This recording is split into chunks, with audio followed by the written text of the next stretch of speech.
Hey, I just want to preface, like, the video doesn't actually show, like, the full palace, because on the day that we went, half of it was, like, closed off to the public, so we actually only got to see half of it. And then when we were done, when we were outside, we actually caught the King's Parade, and so we actually saw the King's motorcade come down the road as he waved to, like, the sea of like students in uniform as the street was decorated, and it was super cool. It was super neat to see because we don't really have like, you know, a monarchy in many places.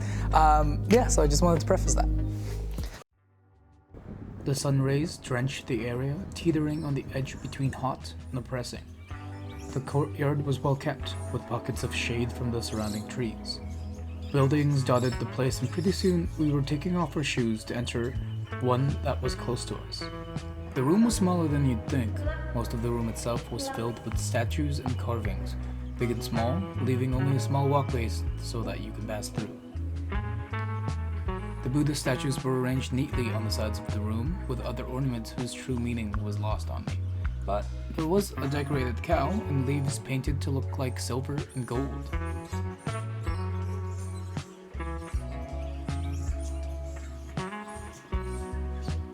As we headed towards another building, I noticed a donation box as I passed by.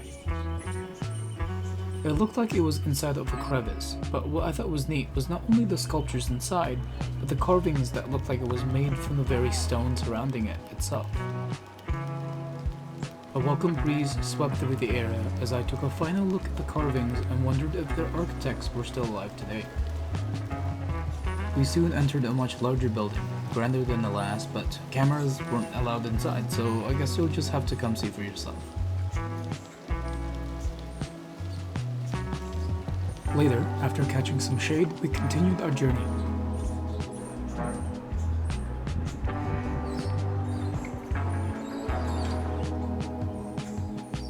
Finally, we made our way to a building with beautiful stained glass atop its door. Inside sat an old man beside a large sculpture of a bull. The bull was found in September 1983 from the remains of an ancient city, according to the plaque, and was a testament to the great craftsmanship of that bygone era. The old man was essentially its guardian, making sure it doesn't get defiled or vandalized. He seemed very wise and traded stories with my family before we moved on.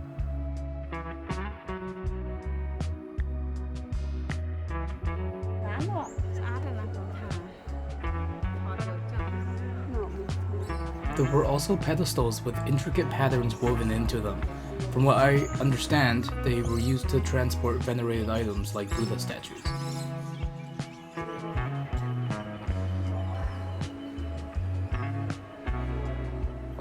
But what drew my attention the most were the murals. I've never seen Cambodian murals quite like that before. The murals at the Angkor Wat were carved and chiseled into stone, but these were painted and colorful. The most notable scenes seem to depict a fierce battle with creatures that almost look like demonic monkeys or something.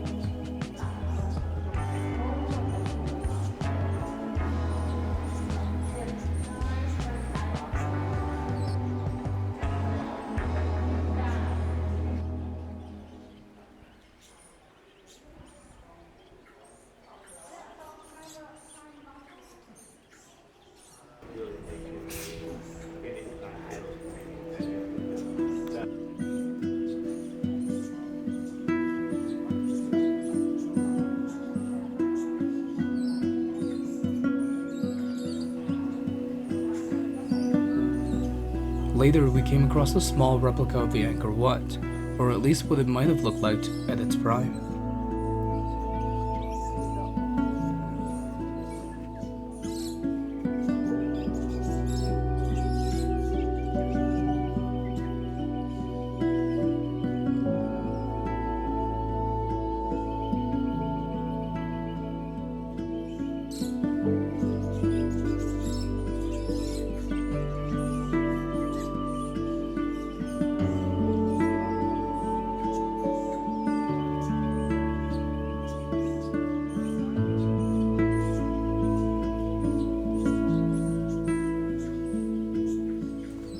As we were exiting, we saw this room full of carriages, which I assume were for royalty or nobility.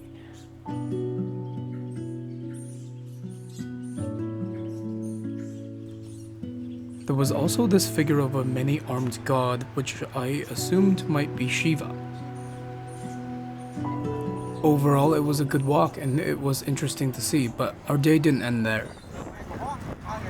You could almost forget that there's a city outside when you're exploring the palace, and in a city with this many people, things are always happening. We were lucky that day. As we stepped outside, we were lucky enough to catch the king's motorcade as it rolled down the street. These school students in their uniforms came to support the king, supplied with signs and enthusiasm. I'll let you listen.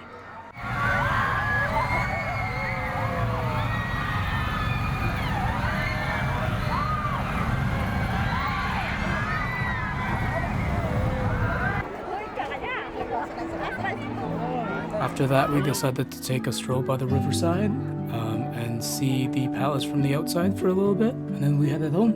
It was a good day. Thanks for watching the video. I hope it made you want to explore Cambodia a little bit more.